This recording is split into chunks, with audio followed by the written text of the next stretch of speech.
face above the water.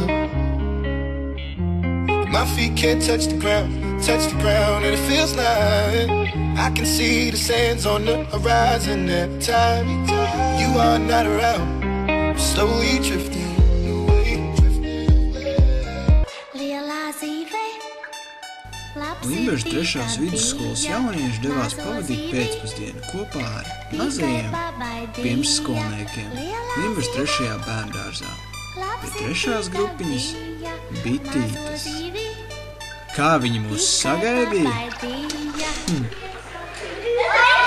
Tā jau tikām iztaujāti par dažādām tēmām, un tāds arī bija mūsu mērķis – izglītība. Varbūt jums ir kādi jautājumi, kas jūs varētu interesēt, kas skolā kā tur mācās vai... Jā, vai tu bija grūti uzdevumi?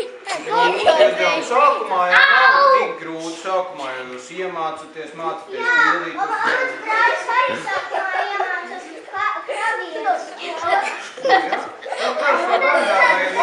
Arī mazie mūs pamācīja un palīdzēja atcerēties vecās labās rotaļas.